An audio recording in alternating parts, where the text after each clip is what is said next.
Hello everybody and welcome to a brand new Elder Scrolls Online build video with me, Sherman. Today guys, we're taking a look at the Shadow Warrior build for ESO. Now this is a build that also was inspired from the Warhammer Age of Reckoning or Return of Reckoning, whatever way you want to see it, game. And it's a really fun, interesting build if you're into something that's a little different, a little unique, a little fast on its feet, and isn't just made for PvE. It's actually really good in PvP as well because of the way it works and what it does. So let's go ahead and get into it. So as you can see, we are a Wood Elf Nightblade. Wood Elf Nightblade is probably one of the better races for this because of the high stamina recovery it gets and everything else. So as you can see, we have 64 points in the stamina. This gives us a total of 29k max stam with an 18k max health, 13k max magicka. We do have a 1705 mag recovery, 1406 health, and a 1475 stam recovery.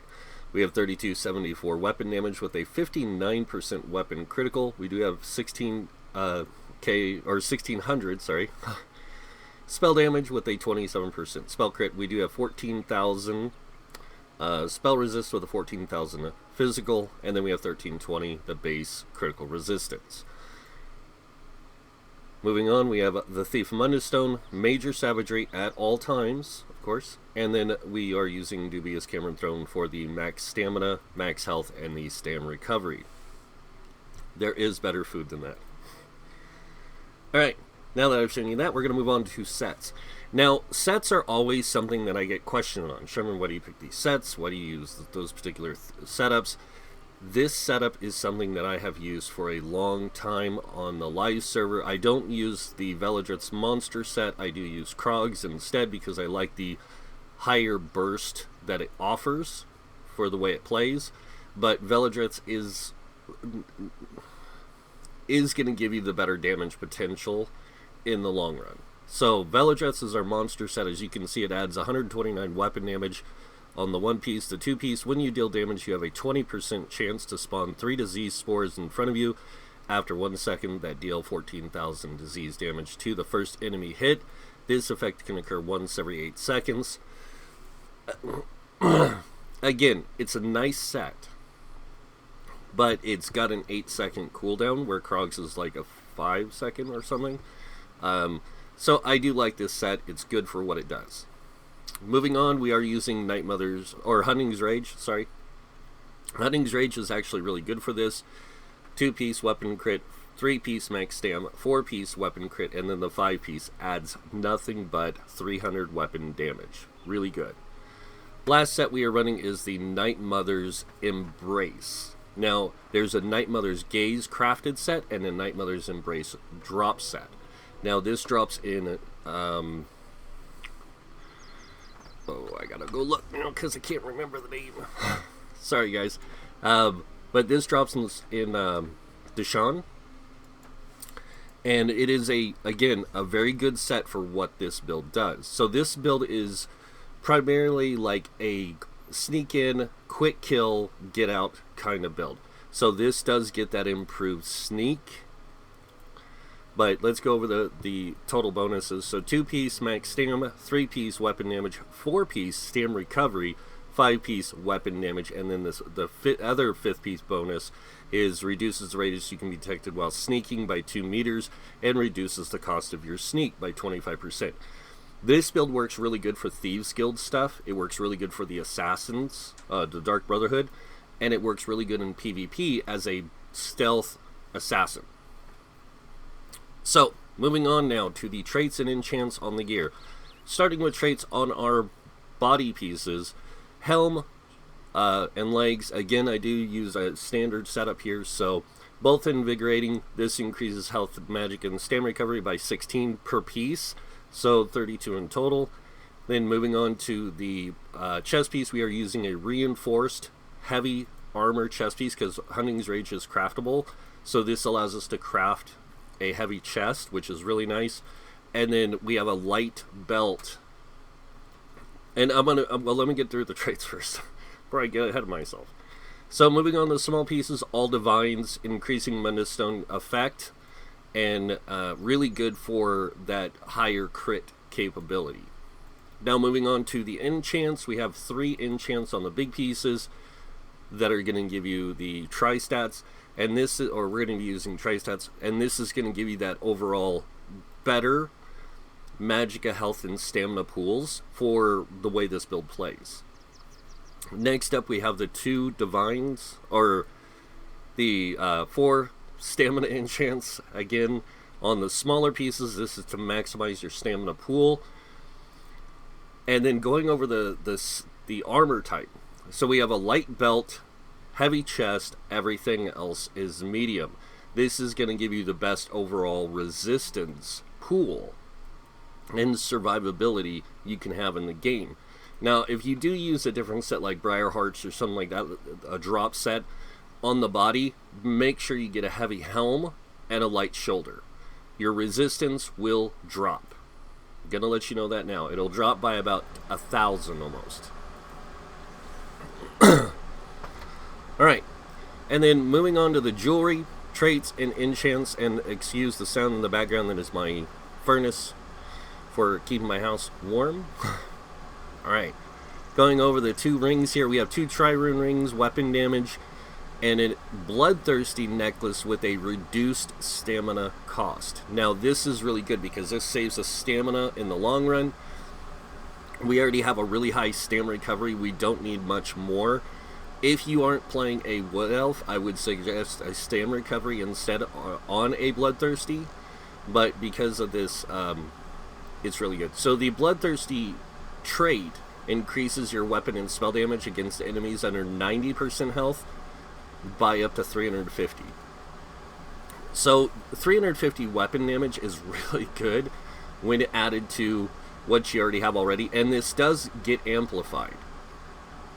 So your base weapon damage, your enchant on your bow will get amplified, but that 350 weapon damage does not. It does get added to your total pool, and then the total pool, the base total pool without this gets amplified, so then you add another 350 to it. It does come out to a lot more damage. I think you end up with almost 5k weapon damage in the end. Alright. I say almost, it's more like 4,500 and something. So it's above that 4,500 mark, so it's above what you need for really good damage output. Alright, moving on to the weapons. Main hand, we are using a sword. This is going to give you 3% damage increase to all your abilities that you use, whether it's a damage ability, a light attack, a heavy attack, magic ability, doesn't matter.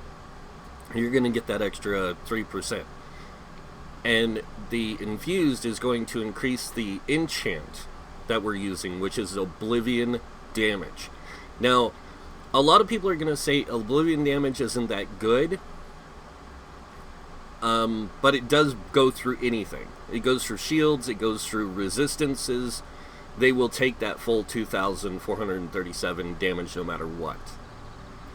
The other nice thing is the fact that oblivion damage also works on NPCs, so really good there as well.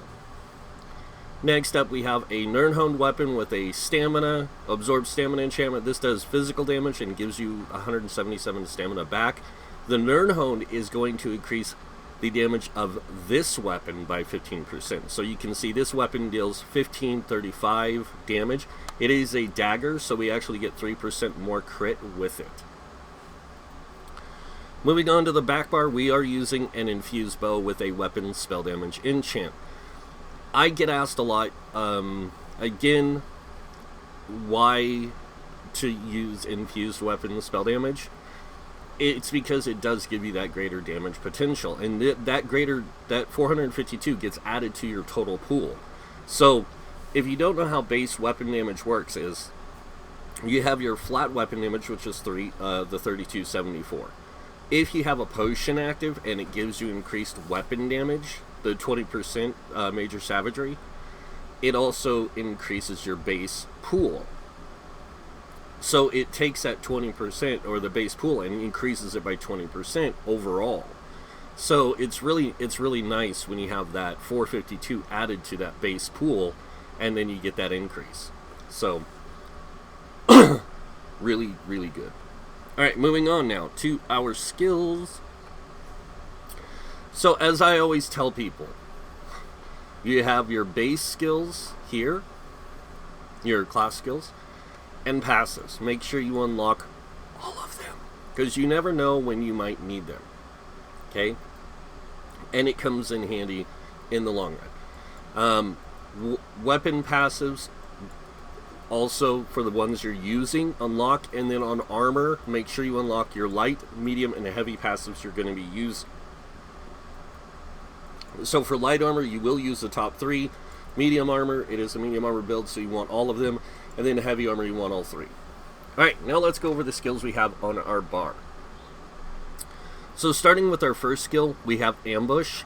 This is a quick attack skill. This allows you to teleport to your enemy, dealing damage. It also applies minor vulnerability to them, increasing their damage taken by 5, and grants you Empower on the next 3 for the next 3 seconds, increasing your light and heavy attack damage by 40%. Next ability we have is Surprise Attack. This is a really good one. It deals a lot of damage, and if you're flanking the enemy, attacking from behind, you also get to shred a small portion of their armor by 5% for 10 seconds. That means you reduce their resistance, physical resistance. Attacking with Surprise Attack from the flank stuns the enemy also for 3 seconds and sets them off balance. Really good, actually. Next up is an AoE ability I love to use. This is Power Extraction, and basically you pull in the blood from your nearby enemies, dealing disease damage. And if an enemy is hit, you apply minor cowardice to them for 10 seconds, reducing their weapon and spell damage by 215, and you gain major brutality and sorcery, increasing your own weapon and spell damage by 20% for 20 seconds. Next up, we do have Killer's Blade. Really good, basically, executability. So this one deals disease damage up front on the first hit. If they're below 25% health, though, you deal 300% more damage, and that's really good. And it heals you for a amount of damage if the enemy dies within 2 seconds, and that a portion of the heal is based off your max health. Next up, we have Camouflage Hunter. Now, this is a Fighter's Guild ability. So, while slotted your Major Savagery, you gain Major Savagery, increasing your weapon critical rating by X amount. You also gain Minor Berserk for 5 seconds after you deal critical damage from an enemy's flank, increasing your damage done by 5%. This makes you literally want to attack any enemy you come across from behind. Really cool.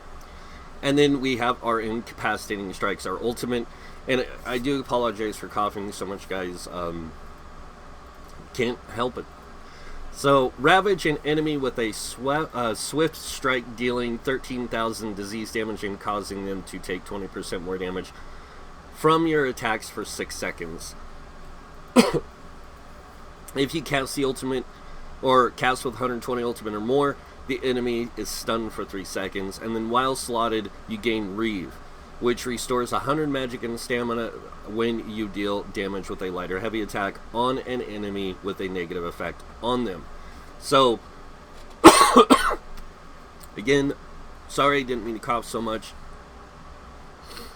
But you do get that minor vulnerability here. You get, from here, you get that resistance debuff. Here you get that minor cowardice. You know, you get all these debuffs with this build. It's really cool, and Incapacitating Strikes really plays into that well. Alright, switching bars now to our back bar. First ability we have is Poison Injection. Now this is kind of like a poor man's Execute. I say that with a grain of salt because I know a lot of people get mad when I say it. But it deals damage up front, it deals damage over 10 seconds, and then it deals up to 100% more damage to enemies under 50% health. Excuse me again. Endless Hail, great AoE ability. It does have a smaller range than Arrow Barrage, but it also has a cheaper cost. So it does deal that damage over time, and it lasts for 14 seconds. So next up, Leeching Strikes. A great way to get that recovery of stamina on those light and heavy attacks, plus some healing, which is nice. And it also restores up to an extra amount of stamina, or 4,270 additional stamina when the effect ends, based on the length of time you let Leeching Strikes stay active. Next up, we have Relentless Focus. Focus your senses for 1 minute, increasing your critical damage and critical healing by 2% for every light and heavy attack, up to 5 times. Doesn't matter what bar you're on, you're still going to get that 2% increase while this is active. And then, while active, hitting an enemy with 5 light attacks or heavy attacks converts this ability into Assassin's Scourge, allowing you to fire a spectral arrow that deals 14,600 disease damage and heals you for 33% of the damage dealt, if they're within range. Awesome ability. We have, again, Camouflage Hunter available here, and also one of the things that's nice about Camouflage Hunter is when you're in PvP, it allows you to see invisible or stealth enemies when you activate it for 5 seconds. So next up, we do have Veil of Blades. This is an ultimate that I love to use. So this one, when you put it down, it reduces movement speed of enemies by 70%, dealing magic damage to them every second and granting you and your allies major protection, reducing your damage taken by 10%. Allies in the area can activate the Hidden Refresh synergy, granting them invisibility, causing their movement speed, or increasing their movement speed by 70% and healing them for 27,000 health over 4 seconds. So overall, the skills we use on this build there's a lot of disruption in there, like negative debuffs that you're going to be putting on the enemy, but you're also going to be doing this in really fast bursts. So this build is a burst build. That means you apply your dots, you go in, you burst the enemy, you back off. You burst the enemy, you back off. You burst the enemy, you back off, kind of thing. And it works out really well. It's a very fast, bursty build. So, alright, now that we've seen the skills, let's go ahead and move on to our champion points. Now, just like with all my champion points, I use a universal setup. I just want to be clear on that. I use a standard setup, I should say, that works across the board for all my builds. It allows me to play a lot of different play styles with one character, and it doesn't restrict me to just the build that I show you. So, starting with the red tree, we have 56 in the Ironclad. This reduces damage taken from direct damage attacks by 20%. 20 in a medium armor focus, increasing physical resistance by 1900 when wearing 5 pieces of medium armor. 18 in the spell shield, increasing your spell resistance by 1729. And then moving on over here, we have 31 in the thick skin. This reduces damage taken from damage over time effects by 13%. 43 in the hardy, reducing your damage taken from physical, poison, disease damage by 10%. 43 in elemental defender, reducing your damage taken from flame, frost, shock, and magic damage by 10%.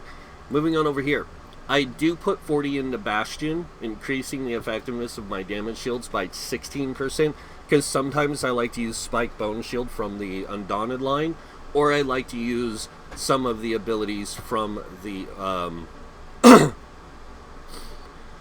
Sigic Order, which allow me to gain that effective damage shield effect. So, 19 into Quick Recovery, increasing healing received by 5%. And then moving on to the green tree, we have 40 into Warlord, reducing break free cost by 16%. 16 into Sprinter, reducing sprint cost by 10%. 16 into Bashing Focus, reducing bash cost by 10%. And then finally, in the middle here, we have 75 into Mooncalf, increasing stam recovery by 14%. And then 43 into Arcanus, giving us a 10% increase in mag recovery. Moving on over here, we have 40 in the Tumbling, and this reduces your dodge roll cost by 16%. 40 in the Shadow Ward, reducing your block cost by 16%. And then moving on to the middle tree here, we have 43 in the Blessed, increasing your healing done by 10%. Moving on to the middle tree over here, we have 35 in the Physical Weapon Expert. This increases your damage of your light and heavy attacks with two-handed, one-handed sword and shield, or one-handed and shield, and dual wield and bows, and werewolf form by 20%. 40 in the master and arms. This increases your damage done with direct damage attacks by 16%. And then moving on over here, we have 56 in the mighty, increasing your physical, poison, disease damage by 12%. 56 in the precise strikes, increasing your critical damage and critical healing with stamina abilities by 20%. And 40 into thaumaturge, increasing your damage done with damage over time by 16%. And that is that. So now that you guys have seen this stuff, I'm pretty sure you guys would like to see how it works out in a dungeon. So we're going to go ahead and jump over to, of course, my favorite testing dungeon, Depths of Malatar. And I'm going to show you guys this in play. Now, this isn't a true representation of the build itself in a group dynamic or anything else. It's just showing you how the build works overall, DPS-wise, sustainability-wise, all that stuff. And I will fight up to this first boss encounter that you see here on the screen to show you how it works even in a boss fight. I probably will die, though. And the reason I say that is because this build isn't made for, like, self-sustaining, you know, like survivability and stuff. It's just made to deal damage. So, let's go ahead and get our buffs up.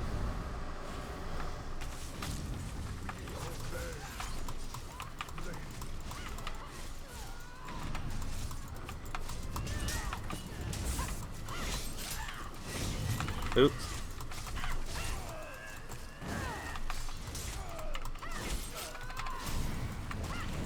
See how he went to run away and I hit him with that?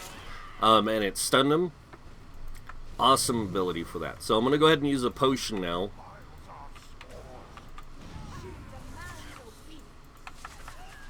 Oops. I told you I was going to probably die. So that was a mistake on my part. So I'm going to run back down the hallway again. We'll reinstate this encounter. And again, this is for basically playing a high damage output build. So it's not about dealing damage and surviving. It's about just dealing damage and trying to survive in the process. So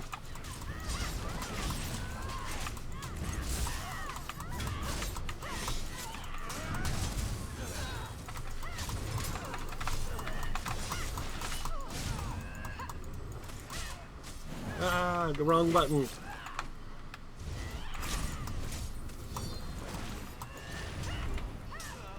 Alright. There we go. Dead. Let me go ahead and get flip bars and get reset here. Let me go ahead and hit him with that bow. I'm going to reset my buffs and everything.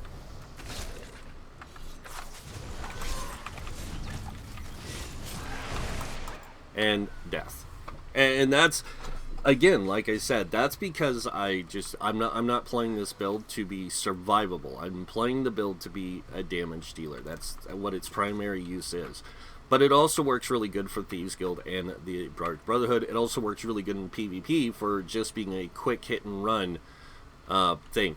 I'm not a super great DPS player. Really not. But I do like the build. It's a lot of fun. I do play this on live. Like I said, I played as an Argonian, though, not as a Wood Elf. So, a little bit different, a little bit more interesting, in my opinion. And I also run Night Mother's Gaze with Night Mother's Embrace and Krogs, like I said. So, but again, that's the whole point about a build, and I want to be clear on this. A build is a template. It's just an idea for you to copy and use, but it's still up to you to decide how you want to play it. Like, what sets are going to be better for you as a player? What skills are going to be better for you as a player? You know, is using something like Rending Slashes or Blood Craze or that kind of stuff going to be better for you with your damage? It really comes down to that play style. So, but that's pretty much it for the build, guys. I hope you guys enjoyed it, and I do apologize for all the coughing there in the midsection. I'll try not to do that in the next video, which should be coming out later today, and I hope you guys watch that one as well. It has a lot to do with my feelings about some of the aspects of this game and like combat and PvP, PvE kind of play. So please take a look at that when it comes out. Other than that, I want to go ahead and finish this out. So you guys know it's coming next. Go ahead and hit that like button. If you guys want to see more videos by me, you can subscribe. And also remember to click that notification bell to be notified when I post new videos. Other than that, thank you all for watching. Until next time, have a wonderful day. And this guy might see you in game. Bye.